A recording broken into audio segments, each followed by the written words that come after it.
یہ تم نے کیسی صفائی کی ہے؟ ایسا لگ رہا ہے کہ صفائی ہی نہیں کی، تنخواہ لینے کا پتہ ہے، بس کام کرتی نہیں ڈھنگ سے۔ بیگم شازیہ ادریس احمد ملازمہ پر برس رہی تھی، اور یہ کوئی نئی بات نہیں تھی، ان کی یہ روز کی عادت تھی۔ جتنی دیر ملازمہ کام کرتی، وہ اس کو مسلسل کچھ نہ کچھ کہتی رہتی۔ کبھی انہیں کسی ملازمہ کی صفائی پسند ہی نہیں آئی تھی۔ وہ ایک انتہائی دولت مند خاتون تھیں اور غریبوں کو نیچ اور ذلیل خیال کرتی تھیں۔ ارے یہ تو نے کیا کیا؟ چارپائی ناپاک کر دی، میری اٹھا اپنے بچے کو۔ سائمہ ایک دم لرز کر رہ گئی، اس کی آنکھوں میں اپنی کم مائیگی کا احساس آنسو بن کر چمکنے لگے۔ دراصل سائمہ نے اپنی گود میں موجود 2 سالہ بچے کو راہداری میں بچھی ہوئی ایک چارپائی پر لٹا دیا تھا۔ امی جان کیا ہوا، لیٹا رہنے دیں نا بچے کو، کچھ نہیں ہوتا۔ ان کی شادی شدہ بیٹی کو ایک دم ترس آ گیا۔ جاؤ لے جاؤ اپنے گھر، وہاں لٹا دو اپنی چارپائی پر، مجھ سے نہیں ہوتا یہ برداشت۔ بیگم صاحبہ نے بیٹی کو بھی کھری کھری سنا دی۔ سائمہ نے آنسو پوچھ کر بچے کو اٹھا لی۔ او کام والی، آج کیاریم کی صفائی کر دینا اچھے طریقے سے۔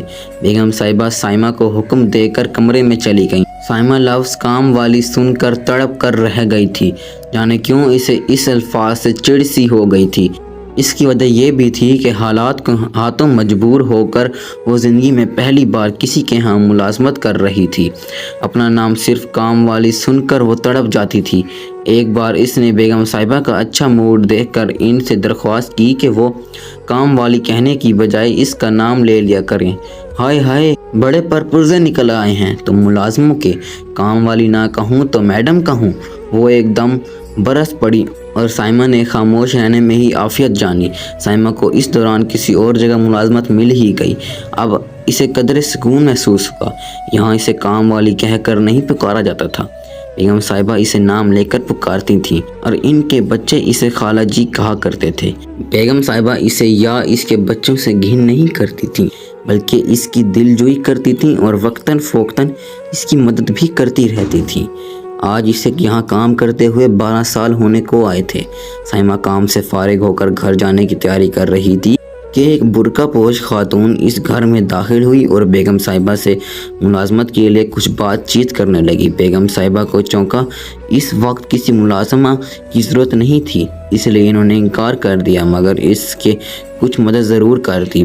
برقع والی خاتون نے بہت انکار کیا، مگر بیگم صاحبہ نے کچھ رقم زبردستی اس کے ہاتھ میں تھما دی، جس پر اس خاتون کی آنکھوں سے آنسو نکل پڑے۔ آخر وہ خاتون اٹھی اور واپس جانے کے لیے برقعے کی چادر درست کرنے لگی۔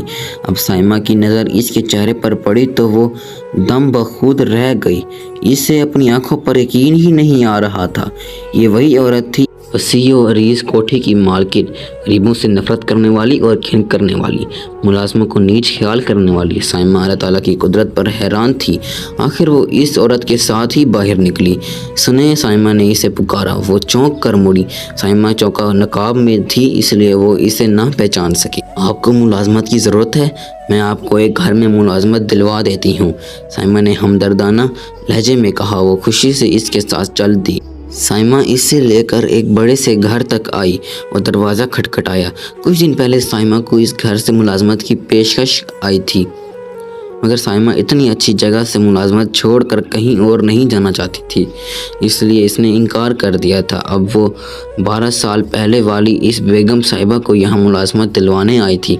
آخر کچھ بات چیت کے بعد معقول تنخواہ پر اسے ملازمت مل گئی۔ اسے آج ہی سے کام شروع کرنا تھا، سو سائمہ اسے چھوڑ کر خود واپسی کے لیے اٹھ گئی۔ کام والی، وہ سامنے والے کمرے میں جاؤ۔